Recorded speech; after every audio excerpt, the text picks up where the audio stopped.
Hello दोस्तों, मैं ओमपाल एक बार फिर से आपके अपने यूट्यूब चैनल ओम यादव स्टडी सेंटर पर आप सबका स्वागत करता हूं। तो आज हम आरआरबी एनटीपीसी जो हमारा प्रैक्टिस सेट चल रहा है, 6 प्रैक्टिस सेट हमने कर लिए। आज हमारा ये 7वां प्रैक्टिस सेट होगा।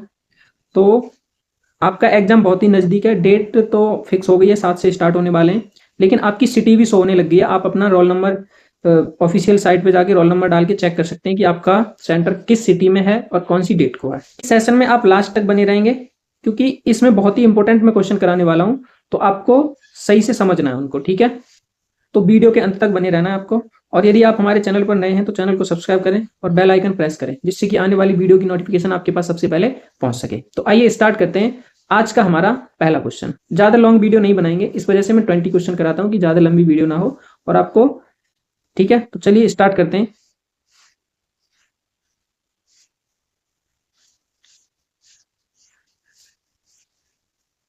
पहला क्वेश्चन, आज का हमारा पहला क्वेश्चन है। A bag contain 25 पैसे, 10 पैसे and 5 पैसे coins in the ratio 1:2:3. If their total value is ₹180, then how many 10 पैसे coins will be in it? यानी एक बैग है जिसमें 25 पैसे के कुछ सिक्के हैं, 10 पैसे के सिक्के हैं और 5 पैसे के सिक्के हैं। जिसमें क्वेश्चन हमसे पूछ रहा है कि इन सिक्कों का अनुपात दे रखा है कि 1:2:3 के अनुपात में है। यदि उनका मूल्य 180 रुपए है तो उसमें 10 पैसे के कितने सिक्के होंगे। अब देखो, हमारे पास कुछ सिक्के हैं, जैसे अनुपात जो दे रखा है, जैसे अगर यहां पे मैं बात करूं सिक्कों की, तो सिक्कों का अनुपात, सिक्कों की संख्या कितना है, 1:2:3। ठीक है, ये अनुपात दे रखा है सिक्कों का। अब एक बैग में जो पैसे हैं, जिसमें मान लो पैसों की संख्या कितनी है, पैसे जैसे 25 पैसे के सिक्के हैं कुछ, और कुछ क्या है, 10 पैसे के सिक्के हैं और 5 पैसे के सिक्के हैं। यानी 25 पैसे के सिक्के हैं, उनकी संख्या 1 है, 1 यूनिट है। 10 पैसे के सिक्के हैं, उनकी संख्या 2 यूनिट है। 5 पैसे के सिक्के, उनकी संख्या 3 यूनिट है। तो कभी भी अगर हम देखो, जैसे मान लो 25 पैसे का एक सिक्का है तो कितने पैसे हुए, 25 पैसे हुए। ठीक है, अगर यहां से मैं लिखा रहा हूं कि 2 सिक्के हैं 10 पैसे के, तो 10 पैसे के 2 सिक्के तो टोटल कितने हुए, 20 पैसे हुए। ठीक है, 3 सिक्के हैं 5 पैसे के, तो कितने हुए, 15 पैसे हुए। अगर मैं इन सबको जोड़ दूं तो कितना आएगा, देखो 25, 15, 40, 20, 60 पैसे आ गए। यानी हमारे पास कितने आ गए, टोटल 60 पैसे। लेकिन क्वेश्चन कह रहा है यदि उनका मूल्य, इन सिक्कों का मूल्य, यानी ये जो सिक्के हैं इनका मूल्य 180 रुपए है। कितना है, 180 रुपए। अब रुपए है तो इसको मुझे पैसों में अगर चेंज करना हो तो मैं 100 से गुणा कर दूंगा, क्योंकि 1 रुपए बराबर 100 पैसे होते हैं। तो हम क्या करेंगे, 100 से गुणा कर देंगे इसमें, यानी 180 गुणा 100 करेंगे हम, तो कितना आ जाएगा, ये 18,000। ठीक है, अब ये जो 18,000 वैल्यू है हमारा, अगर यूनिट के हिसाब से देखिए तो 60 पैसे बन रहे हैं, लेकिन क्वेश्चन में कितना दे रखा है, 18,000 पैसे। तो 60 यूनिट की वैल्यू अगर 18,000 है, यानी मैं यहां से लिख सकता हूं कि 60 यूनिट की वैल्यू अगर 18,000 है तो मुझे कितने की निकालनी है, 1 यूनिट की वैल्यू। तो 1 यूनिट की वैल्यू अगर हम निकालते हैं यहां से, तो देखो इससे भाग जाएगा इसमें, तो कितना आ जाएगा, 6 18 यानी 300 पैसे आ जाएंगे। कितने आ जाएंगे, 300 पैसे। अब हमसे जो क्वेश्चन पूछ रहा है, क्वेश्चन में बोला है कि उसमें 10 पैसे के कितने सिक्के हैं। तो देखो 10 पैसे के कितने सिक्के हैं, यहाँ पे 2 है ना, तो अगर मैं इसमें 2 का गुणा कर दूं तो कितने आ जाएंगे, 600 हो जाएगा। Answer option number D correct. ठीक है, आशा करता हूं पहला क्वेश्चन आपको अच्छे से समझ में आया होगा। अगर क्वेश्चन समझ में आ रहा है, अच्छा लग रहा है आपको वीडियो, तो वीडियो को शेयर करेंगे अपने दोस्तों में और लाइक कमेंट अवश्य करें। ठीक है, जिससे कि मुझे भी पता चले, मुझे थोड़ा मोटिवेशन मिले कि आपको वीडियो कैसी लगी है। कमेंट करके अवश्य बताएं कैसी वीडियो आपको लगी। ठीक है, अगले क्वेश्चन की तरफ चलते हैं। अगला क्वेश्चन आज का हमारा, ए और बी 560 रुपए के लिए एक काम करने का वचन देते हैं। ए अकेले इसे 7 दिनों में और बी 8 दिनों में कर सकता है। यदि सी की सहायता से वे कार्य को 3 दिनों में पूरा करते हैं तो सी को लगभग प्राप्त होता है, यानी सी को कितना रुपए प्राप्त होते हैं, सी को। तो देखो हम यहां पे कर लेते हैं इसको, यानी ए अकेला अगर काम करता है तो 7 दिन में कर देता है, बी अकेला करता है तो 8 दिन में, लेकिन ए प्लस बी प्लस सी तीनों मिलके इस काम को करते हैं तो 7 कितने दिन में करते हैं, 3 दिन में कर देते हैं। कितने में, 3 दिन में। तो हमारे पास इनके दिनों की संख्या तो है। अब यहां से हम क्या करेंगे, इनकी एफिशिएंसी यानी कार्य क्षमता निकाल लेंगे यहां से। तो कार्य क्षमता निकालने के लिए देखो 8 गुणा 7 गुणा 3 यही करना पड़ेगा हमें। अगर इसको मुझे इसके बराबर लाना है तो देखो यहां पे 7 को छोड़ के 8 दिया 24, यहाँ पे 8 छोड़ के 7 या 21 का गुणा करना पड़ेगा और यहाँ पे 8 सत्ते 56 का। यानी मैं यहां से अगर देखना चाहूं यहाँ पे तो देखो ए बी सी इन तीनों की कार्य क्षमता जो आई है निकल के, यानी ए प्लस बी और प्लस सी तीनों की कार्य क्षमता कितनी है 56, ठीक है। और ए की कार्य क्षमता कितनी है 24, यानी ए की कितनी है 24 और बी की कितनी है 21। अब 21 और 24 ये कितना होता है 45। अगर 45 को यहां से मैं माइनस कर दूं तो देखो सी की कार्य क्षमता निकल आएगी, सी की कितनी आ जाएगी 11 बचाना, तो 11 आ जाएगी सी की कार्य क्षमता, ठीक है। अब हमसे देखो क्वेश्चन में आगे बोला गया है कि तो सी को लगभग प्राप्त होता है, यानी ये 56 जो है इस 56 के बराबर जो है हमारा काम दे रखा है 56 यूनिट बराबर। अगर मान लो 56 की एफिशिएंसी से ये काम करते हैं 3 दिन में, तभी तो 560 काम करते हैं, ठीक है। तीनों मिलके 560 काम 3 दिन में कर देते हैं, सॉरी 560 काम नहीं, 560 रुपए का काम 56 की एफिशिएंसी से करते हैं। लेकिन हमें तो क्या निकालना है सी की निकालनी है, तो सी की कितनी है सिर्फ 11 है। तो मैं अगर 56 की वैल्यू मेरे पास 560 है तो यहां से 10 आ जाएगा, तो 11 की वैल्यू कितनी आ जाएगी गुणा 10 कर देंगे यहां से तो 110। यानी हमारा कहने का मतलब यह है कि जो हमारी कार्य क्षमता है 56 से अगर ये करते हैं तो 560 रुपए मिलते हैं इनको तीनों को, ठीक है। लेकिन अब इसमें अलग अलग हम निकाल सकते हैं, जैसे सी की कार्य क्षमता 11 है तो 556 बराबर 560 रखेंगे 10 आ जाएगा, वहां से हम कार्य क्षमता सी की निकाल लेंगे 110। ऑप्शन नंबर हमारा ए हो जाएगा करेक्ट, ठीक है। नेक्स्ट क्वेश्चन की तरफ चलते हैं। अगला क्वेश्चन है हमारा, वह सबसे बड़ी संख्या जो 155, 260, 315 को विभाजित करेगी और शेषफल क्रम से 5, 10 और 15 देगी, यानी वह छोटी से छोटी संख्या। तो हमने देखो एक चीज पढ़ी है एलसीएम और एचसीएफ, एलसीएम और एचसीएफ। तो एलसीएम क्या होता है, देखो एलसीएम होता है एलसीएम लोएस्ट कॉमन मल्टीप्लीकेशन, लेकिन एचसीएफ होता है हाईएस्ट कॉमन फैक्टर, यानी वह हाईएस्ट यानी सबसे बड़ी संख्या, सबसे बड़ी संख्या जो इन तीनों को विभाजित कर दे और शेषफल इतना बचे। तो हम सबसे पहले क्या कर लेते हैं, अगर 155 है हमारे पास, ठीक है, 260 है और कितना 315 है। अगर मैं इसमें से 5 माइनस करूं तो कितना बचेगा 150, इसमें से 10 माइनस कर दूं तो कितना बचेगा 250 और इसमें से 15 माइनस कर दूं तो कितना बचेगा 300। ये माइनस क्यों किया, क्योंकि इसको कोई संख्या अगर विभाजित करती है तो 5 शेषफल बचता है। मान लो वो 5 हमने पहले ही माइनस कर दिया तो हमारे पास 150 बचा, 260 है 10 हमने माइनस कर दिया तो हमें पता है कितना बचा 250 बचा, ठीक है। तो अब हम इन तीनों का अगर एचसीएफ निकाल दें एचसीएफ तो हमें पता चल जाएगा कि हमारा वो सबसे बड़ी संख्या इनमें से इन ऑप्शन में से कौन सी होगी जो इन तीनों को विभाजित करेगी, ठीक है। तो इसके लिए देखो अगर मैं इसका गुणनखंड करूं 150 का तो 50 गुणा में 3 होगा, इस 250 का गुणनखंड करेंगे तो 50 और 5 गुणा 5 हो जाएगा, 300 का अगर करें हम तो 50 गुणा 6 हो जाएगा, ठीक है।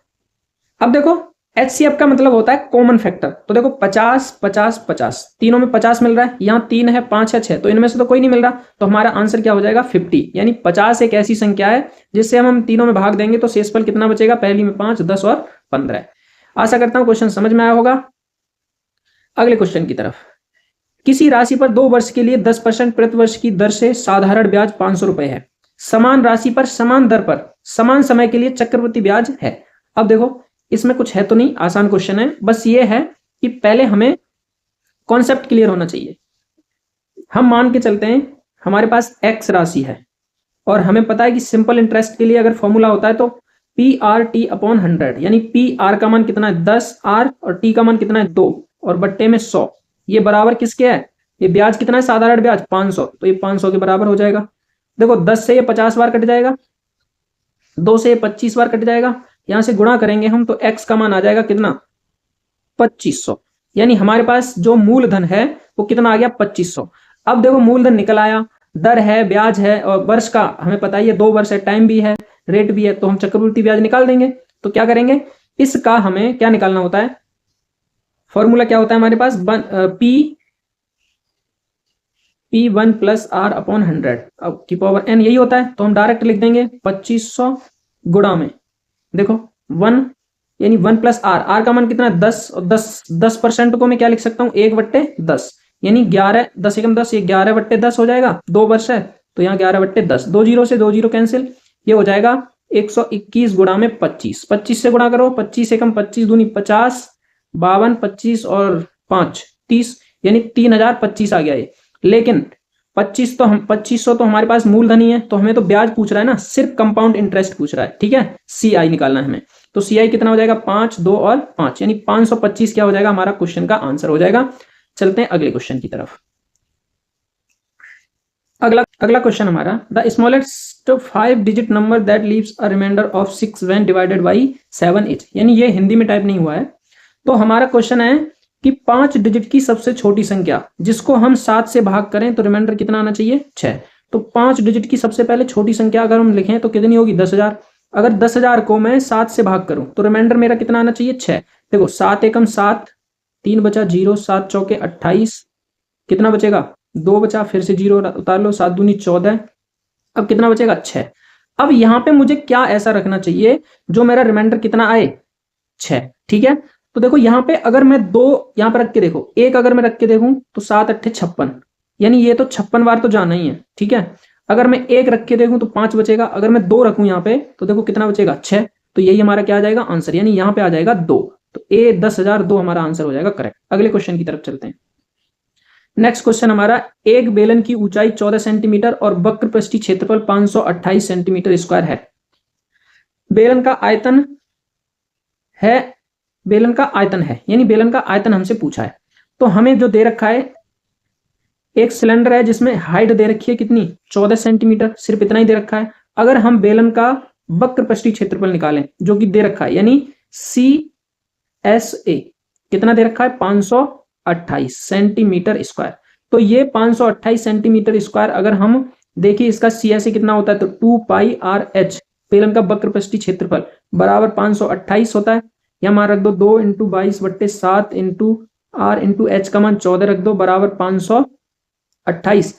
देखो काटो इसको, 7 से 2 बार कट जाएगा, ये 4 से 4 एकम 4, 4 × 12 4 दूनी 8। अब देखो 11 से कटेगा, 11 दूनी 22 और 11 11 दूनी 22 और 2 छिक्के 12, यानी R बराबर कितना आ गया 6 हमारा आ गया। R बराबर हमें निकालना क्या है आयतन। तो बेलन का अगर आयतन निकालें तो बेलन का आयतन क्या होता है फॉर्मूला, आयतन बराबर πr²h, ठीक है। तो पाई का मान 22/7 इंटू R का मान 6 × 6 हो जाएगा, H का मान दिया है 14, 7 दूनी 14, यानी ये हो जाएगा 6 और 6 36 और 36 दूनी 72 और गुणा में कितना हो जाएगा ये 22, 2 दूनी 4, 2 दूनी 4, 7 दूनी 14, 4 18। अब देखो ऑप्शन देख लेते हैं हम, 4 और 8 एक में ही आ रहा है ना, तो यही हमारा ऑप्शन हो जाएगा, आगे करने की जरूरत है ही नहीं हमें। कितना 1584 सेंटीमीटर स्क्वायर, क्यू सॉरी क्या होगा क्यू है ये, ठीक है। नेक्स्ट क्वेश्चन, एक रस्सी को 3 अलग अलग भागों में बांटा गया, पहला भाग पूरी लंबाई का 1/5 है और रस्सी का दूसरा भाग पहले भाग का 3/2 है, तीसरा भाग रस्सी का कितना भाग है। यानी ये कोई हमारे पास एक रस्सी है जिसमें पहला भाग कितना है पूरी रस्सी का, यानी 1/5, ठीक है। अब दूसरा भाग जो है, दूसरा भाग इस पहले भाग का कितना है, यानी 1/5 का कितना है 3/2, तो यहां से 3/5 दूनी 10 आ जाएगा ये दूसरा भाग। अब इन दोनों को अगर मैं जोड़ दूं तो ये कितना आ जाएगा, देखो 1/5 प्लस 3/10, तो ये 2 5 दूनी 10, यानी 2 और प्लस 3 कितना हो जाएगा 5 हो जाएगा ना, तो 5 लिख देते हैं हम यहाँ पे 5/10, यानी जो पहला और दूसरा भाग की लंबाई है वो 5/10 है। कभी भी ये यहां से यहां तक मान लो 1 यूनिट है ना, अगर 1 में से -5/10 कर दूं मैं तो कितना आ जाएगा ये 5/10 ही बचेगा। अब 5 एकम 5, 5 दूनी 10, यानी 1/2 क्या आ जाएगा तीसरा भाग, ऑप्शन नंबर 3 हो जाएगा करेक्ट। अगला क्वेश्चन देख लेते हैं, एक ट्रेन स्टेशन ए से स्टेशन बी की ओर 50 किलोमीटर प्रति घंटे की चाल से चलती है। आधे घंटे के बाद दूसरी ट्रेन स्टेशन बी से स्टेशन ए की ओर 150 किलोमीटर प्रति घंटे की चाल से चलती है। स्टेशनों के बीच की दूरी 725 दे रखी है, तो स्टेशन ए से उस बिंदु की दूरी जहां दोनों ट्रेनें मिलती हैं। देखो बहुत ही इंपॉर्टेंट क्वेश्चन है, आपको पूरी वीडियो में बना रहना है, ठीक है। इस वीडियो में मैंने सारे क्वेश्चन यानी मिक्स क्वेश्चन है, तो इंपॉर्टेंट क्वेश्चन लेके आया हूं, ऐसा कुछ नहीं है कि मतलब छोटे नॉर्मल क्वेश्चन है। तो आपको मैंने क्वेश्चन वो रखे हैं इसमें, यानी जो बेसिक भी है बेसिक क्लियर करेंगे, यानी 0 से और मॉडरेट लेवल तक, ठीक है। तो ये क्वेश्चन जो है देखो है तो आसानी, बस हमें समझना है इसको। मान के चलो यहां से यहां तक कोई एक स्टेशन ए यहां पे है और बी यहां पे है, इसके बीच की दूरी हमें दी है कितनी 725। पहली ट्रेन कोई यहां से यहां तक, यहां से स्टार्ट हुई ये ट्रेन, ठीक है, और इसकी जो चाल है यानी स्पीड है पहली ट्रेन की स्पीड वो कितनी है 50 किलोमीटर पर आवर। अब ये 1 घंटे में 50 किलोमीटर चल रही है, तो बोल रहा है आधे घंटे के बाद दूसरी ट्रेन बी से आधे घंटे तक, मान लो यहां तक कहीं तक चली है, और इसने आधे घंटे तक कितनी दूरी की कवर, 25 किलोमीटर दूरी कवर कर ली इसने। अब यहां से लेके और यहां तक जो दूरी बची वो कितनी बची, 700 किलोमीटर, सॉरी 700 किलोमीटर, कितनी बची, 700 किलोमीटर बची। ठीक है, अब इस 700 किलोमीटर दूरी को आगे देखो, क्वेश्चन है दूसरी ट्रेन बी से स्टेशन ए की ओर 150 किलोमीटर की चाल से चलती है, यानी आधे घंटे बाद एक दूसरी ट्रेन और इधर से चलना स्टार्ट करती है, इसकी स्पीड कितनी है, 150 किलोमीटर पर हावर। अब ये तो इधर से चल ही रही है, इसकी स्पीड 50 किलोमीटर पर आवर है, लेकिन आधे घंटे तक यहां से यहां तक इसने चल लिया, उसके बाद ये चलना स्टार्ट हुई, तो आधे घंटे में 25 किलोमीटर दूरी इसने तय कर ली। अब देखो यहां पे एक समझने वाली चीज ये है कि जब भी एक ट्रेन इधर से दूरी इधर से जा रही है और इधर से, यानी अपोजिट डायरेक्शन से जब भी दो ट्रेन आती है एक दूसरे की ओर, तो जो स्पीड होती है वो हमारी क्या हो जाती है, जुड़ जाती है, यानी स्पीड 1 प्लस स्पीड 2 हो जाएगी। तो कितनी हो जाएगी, 150 प्लस 50 यानी 200 की स्पीड हो जाएगी। अब ये दोनों एक दूसरे की ओर जो आ रही है 200 की स्पीड से आ रही है, ठीक है, लेकिन दूरी कितनी कवर करेंगी, 700। तो चाल बराबर क्या होता है हमारा, समय बराबर क्या होता है, समय बराबर चाल बराबर दूरी बट्टे समय, और समय बराबर दूरी बट्टे चाल, यही तो फॉर्मूला होता है। अब हमारे पास दूरी है 700, ठीक है, समय कितना और चाल कितनी है 200। तो जब मैं इसको काटूंगा इससे, तो देखो इसको हटा देता हूं, यहां लिख देता हूं ये 200, इसको जब काटेंगे तो 2 जीरो से जीरो, यानी ये आ जाएगा 3.5 घंटे, क्या आ जाएंगे ये घंटे आ जाएंगे, यानी टाइम निकल के आ गया 3.5 घंटा। अब देखो 3.5 घंटा ऐसा टाइम है जहां पे ये दोनों ट्रेन आपस में एक दूसरे से मिलेंगी, लेकिन हमसे क्वेश्चन में पूछा है कि स्टेशन ए से उस बिंदु की दूरी जहां दोनों ट्रेन मिलती हैं, हमें ए से उस बिंदु तक की दूरी ज्ञात करनी है। अब कहां तक वो होगा और कितनी दूरी होगी, तो ए से जो ट्रेन स्टार्ट हुई थी उसकी स्पीड कितनी थी, 50 किलोमीटर प्रति घंटा। अगर उसको 3.5 घंटे हम चलाते हैं तो कितना चलेगा, देखो 175 किलोमीटर प्रति घंटा चल जाएगा। लेकिन यहां से चल रहा है ना, ये तो यहां से ही तो चला है, इससे पहले इसने 25 किलोमीटर की दूरी कवर कर ली है पहले से ही, तो 25 इसमें अगर और ऐड कर दे तो कितनी हो जाएगी टोटल, 200 किलोमीटर, यानी 200 किलोमीटर दूरी है यहां से ए से जहां पे ये दोनों ट्रेनें आपस में मिलती हैं। तो हमारा ऑप्शन नंबर 3 हो जाएगा करेक्ट। ठीक है, अब हम चलते हैं अगले क्वेश्चन की तरफ। अगला क्वेश्चन है, एक आयत में लंबाई चौड़ाई की दुगनी है और आयत का परिमाप 48 सेंटीमीटर है, आयत का क्षेत्रफल क्या होगा। तो देखो यहां पे लंबाई ले लेते हैं हम और यहां पे चौड़ाई, ठीक है, यानी अगर मैं क्या है क्वेश्चन में, लंबाई चौड़ाई की दुगनी है, चौड़ाई अगर x है तो लंबाई 2x हो जाएगी, और आयत का परिमाप, परिमाप क्या होता है 2 लंबाई प्लस चौड़ाई, तो 2x और प्लस में x बराबर कितना दे रखा है 48, 3x यानी 3x ही हो जाएगा, 3 दूनी 6, 6x बराबर 48, तो x बराबर 8 आ जाएगा। x का मान कितना आ गया 8। हमें निकालना क्या है, आयत का क्षेत्रफल। तो आयत का क्षेत्रफल क्या होता है, अब देखो ये दूरी आ जाएंगी, अगर हम यहाँ पे इसको निकाल दें तो ये तो 8 आ गया और ये 8 दूनी 16। तो आयत का क्षेत्रफल क्या होता है, क्षेत्रफल of rectangle L into b, यानी 18 नहीं 16 इंटू 8, तो कितना हो जाएगा 16 अट्ठे 128। ये हमारा क्या हो जाएगा आंसर, सेंटीमीटर स्क्वायर।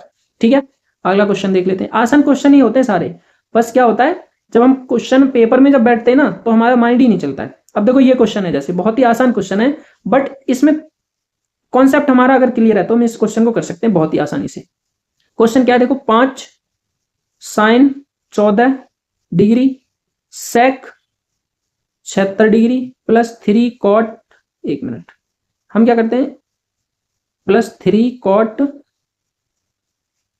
15 डिग्री और cot 75 degree plus 2 tan 45 degree, ये है।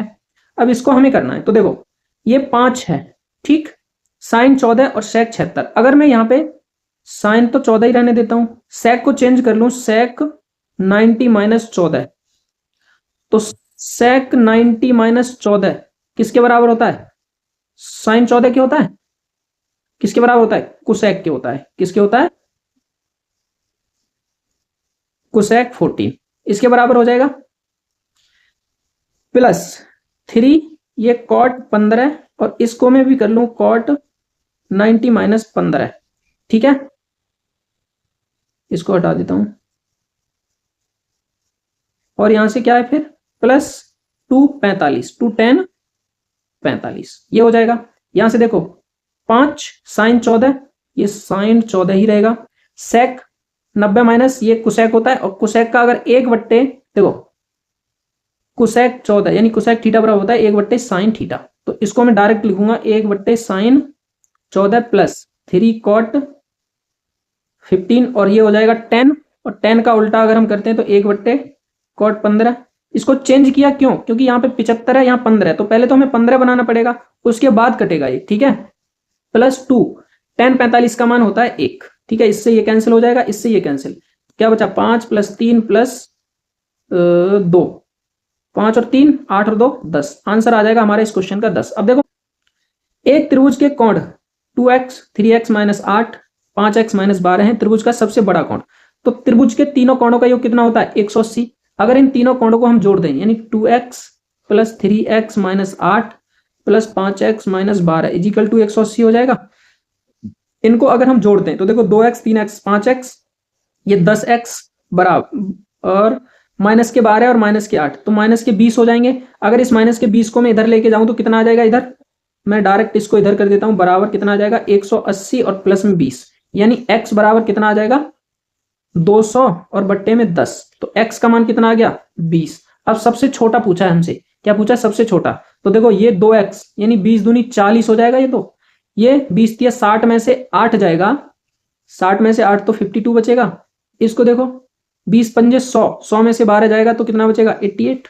हमसे क्या पूछा है सबसे बड़ा, तो सबसे बड़ा कितना हो जाएगा 88, ऑप्शन नंबर डी हो जाएगा करेक्ट, ठीक है। अगले क्वेश्चन की तरफ चलते हैं। अगला क्वेश्चन हमारा आज का, दो संख्याओं का योग 60 है और उनका महत्तम समावर्त और लघुत्तम समावर्त क्रमशः 12 और 72 है। दो संख्याओं के व्युत्क्रम का योग है। अब हमें दो संख्या दे रखी है जिसमें a प्लस बी बराबर कितना है 60 दे रखा है, HCF कितना दे रखा है और LCM कितना दे रखा है। देखो HCF दिया है कितना, HCF दिया है 12 और LCM दिया है 72। अब हमें पता है कि फॉर्मूला एक होता है a इंटू बी, यानी पहली संख्या गुणा दूसरी संख्या बराबर HCF गुणा LCM, यही होता है। अगर अब देखो यहां पे हमें AB बराबर HCF भी पता है और LCM भी पता है। LCM कितना है 72। अगर हम ये निकाल लें तो हमारा आंसर निकल आएगा। तो ये कैसे निकलेगा, दो संख्याओं के व्युत्क्रमों का योग, यानी दो संख्याओं के व्युत्क्रमों का योग। अब हमें ऊपर दिया है a प्लस बी बराबर कितना 60 दिया है, इसका अगर व्युत्क्रम करेंगे तो ये a/1 हो जाएगा और 1/b बराबर 60। यहां से अगर करेंगे तो देखो ऊपर a प्लस बी हो जाएगा और नीचे a भी हो जाएगा, बराबर कितना हो जाएगा 60, इतना ही हो जाएगा ना। अब देखो इस 60 को अगर ना लिखें हम तो भी चलेगा, यहां से हम क्या करते हैं 60 को हटा देते हैं, ठीक है। हमें इतना पता है कि दो संख्या a प्लस बी है, ठीक। अब यहां से a प्लस बी का मान हमें पता है 60 और a इंटू बी हमें निकालना है, ठीक है। a इंटू बी का मान और निकला है। तो देखो यहां पे हमने कुछ किया था, a और b का मान क्या हम इसको नहीं लिख सकते, यानी हम लिख सकते हैं 60 बट्टे में 12 इंटू 72, तो 12 पंजे 60 कितना आ जाएगा 5/72। ये हमारे इस क्वेश्चन का क्या आ जाएगा आंसर, ऑप्शन नंबर 3, ठीक है। समझ में आया होगा आशा करता हूं। आगे भी हमारे और इंपॉर्टेंट क्वेश्चन है, आपको वीडियो के अंत तक बने रहना है, ठीक है। अगला क्वेश्चन आज का हमारा, यदि ए, अब देखो ये क्वेश्चन बहुत ही सिंपल कह सकते हैं और बहुत ही हार्ड भी कह सकते हैं। अगर समझ में आ जाए तो हार्ड भी है और नहीं तो सिंपल है, सॉरी समझ में आ जाए तो इजी है, नहीं तो हार्ड तो है ही। आगे दिया है a² माइनस b² बराबर 25 और a प्लस बी का मान दिया है 5, तो a² plus AB plus b² का मान ज्ञात कीजिए। अब देखो ये आपने यहां पे देखा ये क्या है AQ माइनस BQ, तो इसका फॉर्मूला क्या होता है AQ माइनस BQ, इसका फॉर्मूला होता है a² प्लस b² और प्लस AB और एक ब्रैकेट में होता है a प्लस b, ब्रैकेट में a प्लस बी होता है a माइनस बी होता है, क्या होता है a माइनस बी, ठीक है। इसके बराबर कितना है 125। यहां देखो एक चीज और दिया है a² माइनस b² बराबर 25, तो इसको मैं a प्लस बी और a माइनस बी लिख सकता हूं बराबर 25, ठीक है। a प्लस बी का मान हमें दिया है कितना 5, तो a माइनस बी का यहां से निकल आएगा, तो a माइनस बी बराबर कितना आ जाएगा 5 आ जाएगा, ठीक है। अब देखो a माइनस बी का मान हम यहां रख सकते हैं, यानी a² plus b² plus ab और 5 यहां पे रखेंगे, तो 5 को इधर लेके जाऊंगा, ये गुणा में है ना, ये देखो गुणा में ही तो है, इसको इधर लेके जाएंगे तो 125 और बट्टे में 5, तो कितना हो जाएगा, ये ऐसे होता है फॉर्मूला, ठीक है। तो कितना आ जाएगा ये 25, यानी हमारा ऑप्शन नंबर क्या हो जाएगा, 3 करेक्ट हो जाएगा, ठीक है। क्वेश्चन समझ में आया होगा आपको। अगले क्वेश्चन की तरफ चलते हैं। अगला क्वेश्चन है, हरीश के मासिक वेतन 4500 रुपए में से भाग शिक्षा पर खर्च होता है और भाग भोजन पर, कितना भाग। अच्छा, इस क्वेश्चन को मैं बाद में बताता हूं आपको, अगला देखते हैं जिसमें मिसप्रिंट है कुछ। अगला क्वेश्चन हमारा, श्वेता और हरीश 28,000 रुपए की आय के साथ एक प्रोजेक्ट पूरा किया। इस प्रोजेक्ट में श्वेता ने 20 दिन और हरीश ने 30 दिन कार्य किया। यदि उनकी दैनिक मजदूरी का अनुपात 5:6 है तो श्वेता का हिस्सा कितना है। यानी श्वेता है और कौन है, हरीश, ठीक है। श्वेता कितने दिन काम करती है, 20 दिन। हरीश कितने दिन काम करता है, 30 दिन। दोनों ने मिलकर, हरीश और श्वेता ने एक प्रोजेक्ट स्टार्ट किया, उसमें टोटल कितने रुपए दिए, खर्च किए 28,000, ठीक है। अगर हम इन दोनों की एफिशिएंसी, अब देखो आगे क्या किया, यदि उनकी दैनिक मजदूरी का अनुपात 5:6 है, मजदूरी यानी एक दिन में 5 यूनिट इसे मिल रहा है और 6 इसको मिल रहा है, तो 20 दिन में कितना मिलेगा, इसको 200 मिलेगा, और इसको 6 दिन में कितना मिलेगा, सॉरी 30 दिन में इसको कितना मिलेगा, 6 या 18 यानी 180। इन दोनों को मिला के अगर देखा जाए तो कितना हो गया एक दिन का, 300, सॉरी कितना हो जाएगा, 5 दूनी 10, देखो ये 100 है, तो कितना हो जाएगा 280 हो जाएगा। यानी एक दिन का दोनों का वेतन इतना है, तो टोटल कितना हो जाएगा। इसकी वैल्यू हमारे पास क्वेश्चन में दोनों को मिलाने के बाद कितनी है, 28,000। 28 से इसको काटेंगे यानी एक यूनिट की वैल्यू कितनी आ गई, 100 आ गई। कितनी आ गई, 100। लेकिन हमें पूछा किसका है, यदि उनकी दैनिक मजदूरी इतनी है तो श्वेता की कितनी है, एक दिन की 100, तो टोटल कितनी हो जाएगी, 100 × 100 बराबर 10,000। कितनी हो जाएगी, 10,000। ये हमारे इस क्वेश्चन का क्या है, राइट आंसर, ठीक है। अगले क्वेश्चन की तरफ चलते हैं। अगला क्वेश्चन हमारा, एक क्लब में महिलाओं और पुरुषों की संख्या का अनुपात 3:2 है। हाल ही में 300 महिलाएं क्लब में शामिल हुई और अनुपात 5 कितना हो गया, 2 हो गया। अब क्लब में महिला सदस्यों की संख्या कितनी है। अब देखो ये जो क्लब और में महिला, ये फीमेल और मेल की संख्या का अनुपात है, ठीक है। बाद में 300 महिलाएं और आ गई, तो अनुपात कितना हो गया, 5:2। लेकिन हमारे अकॉर्डिंग अगर यहाँ पे देखिए, देखो पुरुष में तो कोई चेंजेशन नहीं हुआ है, यहाँ पे भी 2 है और यहाँ पे भी 2 है, तो कोई चेंज तो करना नहीं है। यहाँ पे 2 यूनिट चेंज हो रहा है, लेकिन 2 यूनिट की वैल्यू हमें पता है क्वेश्चन में कितनी दे रखी है, 300। तो 1 यूनिट की वैल्यू यहां से अगर हम निकाल लें तो कितना आएगा, 150। अब पूछ रहा है कि अब क्लब में महिलाओं की संख्या कितनी है, महिला सदस्य कितने हैं, तो अभी तो 5 है ना, तो 5 यूनिट की वैल्यू कितनी हो जाएगी, अगर मैं इसमें 5 का गुणा कर दूं, 15 × 5 = 75, यानी 750 क्या हो जाएगी महिलाओं की संख्या अभी प्रेजेंट में, 300 आने के बाद, ठीक है। अगला क्वेश्चन देख लेते हैं। अगला क्वेश्चन, एक वस्तु का क्रय मूल्य अंकित मूल्य का 75% है। अब मैं मान के चलता हूं, यहां पे हमारे पास जो दे रखा है, मैं MRP मान लेता हूं कितना है, 100 है। अंकित मूल्य का क्या, क्रय मूल्य, यानी CP इसका कितना है, 75%। तो इसका अगर मैं 75% निकालता हूं तो कितना आ जाएगा बताओ, 75 ही निकल के आएगा। यानी हमारे पास CP कितना आ गया, 75 आ गया।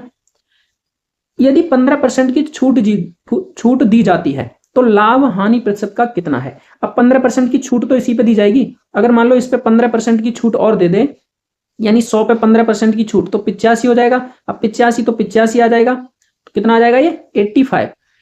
तो ये आ गया SP, 85%, सॉरी 15% छूट देने के बाद बेचा तो 85 रुपए की बिकी। अब लाभ और हानि कितना हुआ वो निकालना है, तो देखो कितने 10 की हो रही है, कितने पे, 75 पे, CP पे ही निकालेंगे ना लाभ हानि, तो अपन में इंटू 100, 25 चौका 100, 25 × 75, ये हो जाएगा 40/3, और 3 एकम 3, 3 × 9, 3 × 9, 3 × 9, ये इतना ही जाएगा। यानी ऑप्शन नंबर 4 करेक्ट हो जाएगा। लाभ हो रहा है हमारा कितने का, 13.33% का, ठीक है।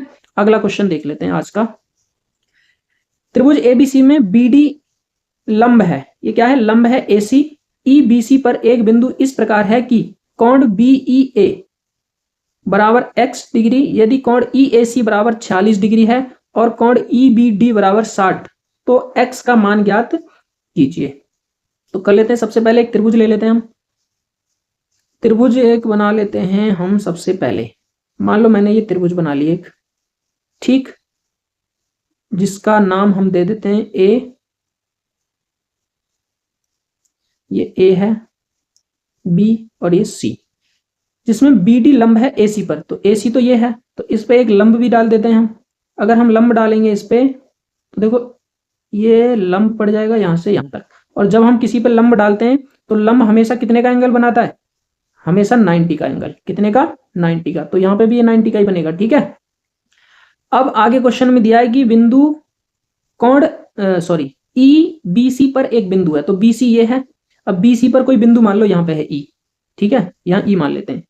तो यहां से आगे बी ई ए, तो बी ई ए, तो इसको मिलाना पड़ेगा हमें, यानी इसको हम मिला देते हैं। तो बी ई ए यानी ये वाला जो एंगल है, ये वाला एंगल कितना है? एक्स। ठीक है, यदि ई ए सी ए यानी ये वाला एंगल देखो कितना है, ये 46 है। ठीक है, और ई बी डी ये तो डी है ना, ई बी डी ये वाला एंगल कितना है? 60 दिया है। तो एक्स का मान यानी ये निकालना है। अब देखो, आपने पढ़ा होगा जब ऐसे कोई एंगल बनता है तो शीर्षाभिमुख कोण, यानी ये कोण के ये बराबर और ये इसके ये, इससे इसको हम करेंगे। तो देखो ये 90, ये 46, तो कितना आ जाएगा? 136। 136 यानी त्रिभुज के तीनों कोणों का योग कितना होता है? 180। अगर 180 में से इसको माइनस कर दें तो कितना आ जाएगा? 4। 5 में से 3 जाएगा, 7 में से 3 जाएगा 4, ये 44 आ जाएगा। यानी ये वाला एंगल आ गया 44, तो ये भी 44 होगा। और जब ये 44 तो इसमें भी 3 कोण बन रहे हैं, यानी 60 प्लस 44 प्लस एक्स बराबर 180 होगा। ये कितना हो जाएगा? 104। और 104 180 में से जब माइनस करेंगे तो कितना आएगा? 76। यानी एक्स का मान कितना आ जाएगा? ऑप्शन नंबर ए 76 करेक्ट हो जाएगा। आज का हमारा अगला क्वेश्चन, अब देखो ये बहुत इंपॉर्टेंट क्वेश्चन है, अच्छे से समझना है। यदि 1/sin² 65 plus cos² 65 plus sin 15 cos 75 plus ये cos 65 और sin 25 बराबर 3 tan थीटा दे रखा है। ठीक है, तो हमें थीटा का मान निकालना है। ठीक है, तो हम इसको भी कर लेंगे। देखो ये यहां से यहां तक हमें पता है कि sin² A plus sin² B बराबर 1 होता है, यानी होता है formula sin² theta plus cos² theta is equal to 1। Trigonometry में ये फॉर्मूला होता है, तो इसका मान तो 1 हो गया, यानी 1/1। ठीक है, आगे sin 15 और ये cos 75। अगर मैं इस cos को चेंज कर दूं 90 माइनस 15 में तो कितना आ जाएगा? sin 15। तो sin 15 से sin 15 कैंसिल, ये भी 1 बन जाएगा। प्लस सेम यहाँ पे भी हम चेंज करेंगे तो ये भी 1 बन जाएगा, इज इक्वल टू यहाँ पे √3 tan थीटा हो गया। इसको जोड़ेंगे तो कितना आ जाएगा? ये 3 आ जाएगा। इस 3 को इधर लेके आएंगे तो अपॉन में 3 is equal to tan theta. यहां से देखो हम अगर कॉन्जुगेट गुणा करें तो ये ऊपर नीचे 3 हो जाएगा, 3 से इस 3 को कैंसिल कर देंगे और ऊपर बचा √3 अपॉन में 1 is equal to tan theta. यानी हम इसको लिख सकते हैं कि tan √3 किसका मान होता है? तो ये होता है 60 का, बराबर tan थीटा। tan से tan हट जाएगा और थीटा का मान कितना आ जाएगा? 60। तो हमारे इस क्वेश्चन का आंसर कितना आ गया? 60 आ गया। ठीक है, अब हमारा इसमें एक क्वेश्चन बचा है जिसको मैं आपको बता देता हूं। कौन सा? ये वाला। इसमें देखो यहां पर जो दिया है, यहां पर दिया है 1/3 और यहां दिया है 2/6। ठीक है, यानी हरीश के मासिक वेतन कितना है? 45,000 है। ठीक है, जिसमें से 1/3 भाग वो शिक्षा पर खर्च होता है और 2/6 भाग भोजन और अन्य जरूरतों पर खर्च करता है। वेतन का शेष भाग उसके बचत में जाता है। तो बचत की धनराशि हमें कितनी है वो ज्ञात करना है। ठीक है, तो आसान है, कर लेंगे इसको भी। यानी 1/3 अगर इसका निकालें तो देखो 15,000 निकल आ जाएगा। उसके बाद 2/6 भाग, तो 2/6 भाग भी तो टोटल का ही करता है वो। इसका अगर 2/6 निकालें तो 3, ये भी कितना आ जाएगा? 15,000 आ जाएगा। ठीक, टोटल 45,000 है। ये कितना हो गया? 15 दूनी 30,000। तो सेविंग शेष कितना बचा? 15,000। अब हमसे यही तो पूछ रहा है क्वेश्चन में कि वेतन का शेष भाग उसकी बचत में जाता है, तो बचत तो इतनी तो बची, यानी ये उसने खर्च कर दिया किस पे? एजुकेशन पे। ठीक है, और ये अन्य खर्चों पे कर दिया, यानी भोजन और अन्य खर्चों पे। तो उसके पास बचा कितना? 15,000। तो ऑप्शन हमारा क्या हो जाएगा? 3, यानी 15,000 रुपए उसका करेक्ट आंसर हो जाएगा। आशा करता हूं ये वीडियो आपको पसंद आई होगी, और यदि वीडियो आपको पसंद आई है तो कमेंट करके हमें अवश्य बताएं। और यदि आप हमारे चैनल पर नए हैं तो चैनल को सब्सक्राइब करें और बेल आइकन प्रेस करें, जिससे कि आने वाली वीडियो की नोटिफिकेशन आपके पास सबसे पहले पहुंच सके। बहुत ही मेहनत से मैं आपको क्वेश्चन दिए हैं, मैंने आपके पास लेके आया हूं। तो आप वीडियो को कमेंट करें और लाइक करना ना भूलें और शेयर भी करें। ठीक है, वीडियो देखने के लिए धन्यवाद।